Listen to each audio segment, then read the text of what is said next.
আসসালামু আলাইকুম প্রিয় শিক্ষার্থীবৃন্দ, আজ আমরা আলোচনা করব অনুসরণী 13.1-এর 5 নম্বর। আমাদের প্রশ্ন বলছে ধারাটি সাধারণ অন্তর এবং 12তম পদ নির্ণয় করো। এটা হচ্ছে সমান্তর অঙ্ক। তাহলে আমরা লিখতে পারি ধারাটির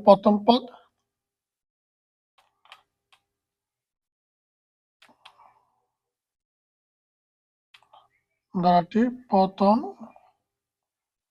পদ a সমান 2, কারণ সমান্তর প্রথম পদকে সাধারণত এই দ্বারা প্রকাশ করা হয়। এটা প্রথম পদ, দ্বিতীয় পদ, তৃতীয় পদ, চতুর্থ পদ, ঠিক আছে। এবং সাধারণ অন্তর এবং সাধারণ অন্তরকে প্রকাশ করা ডি দ্বারা, অর্থাৎ দ্বিতীয় পদ হচ্ছে -5, প্রথম পদ হচ্ছে -2 ইকুয়াল টু -7। কারণ সমান্তরাল দ্বিতীয় পদকে সাধারণ অন্তরকে ডি দ্বারা প্রকাশ করা হয়, অর্থাৎ দ্বিতীয় পদ বিয়োগ প্রথম পদ। দ্বিতীয় পদ আছে কত? -5 মাইনাস প্রথম পদ 2, তাহলে দ্বিতীয় পদ বিয়োগ প্রথম পদ, এটা হলো -7। এর মধ্যে ধারাটির সাধারণ অন্তর, তাহলে ধারাটির সাধারণ অন্তর কত? -7। আমাদের অংশ আনসার শেষ। সাধারণ অন্তর এবং 12তম পদ নির্ণয় করো। তাহলে ধারাটি কি বলছে? 12তম পদ। শুনুন, 12তম পদ,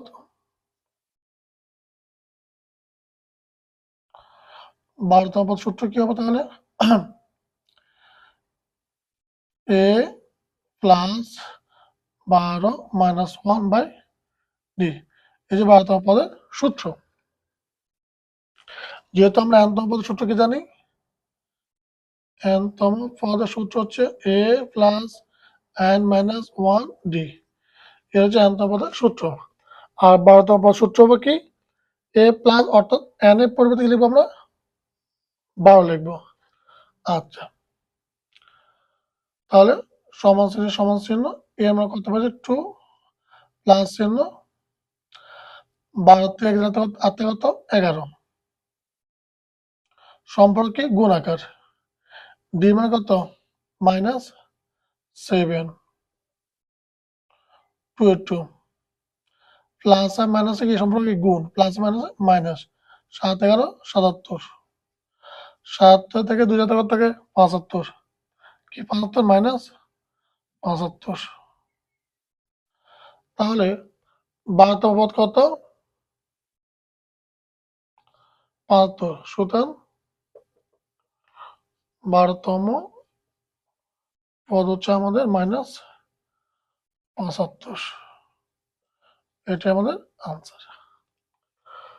তাহলে সমান্তর দ্বারা সাধারণত প্রথম পদকে আমরা কি দ্বারা প্রকাশ করব? এ দ্বারা প্রকাশ করব, এবং সাধারণত প্রকাশ করব কি দ্বারা? ডি দ্বারা। সাধারণত নির্ণয় করার নিয়ম হচ্ছে দ্বিতীয় পদ বিয়োগ প্রথম পদ। দ্বিতীয় পদ কত আছে?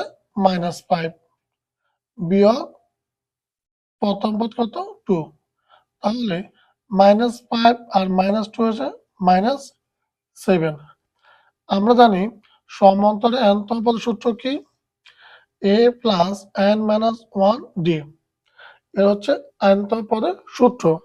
তাহলে তুমি যদি এখানে 12তম পদ বলা, কি লিখবা? 12তম পদ তাহলে কি? a plus 12 minus 1d। আর যদি 15তম বলে তাহলে কি লিখবো? সেম একই রকম, a প্লাস 15 মাইনাস 1d। অর্থাৎ এখানে n এর পরিবর্তে কি লিখবে? পদ সমূহ লিখবে। 15 বলে 15, 12 12, 13 13।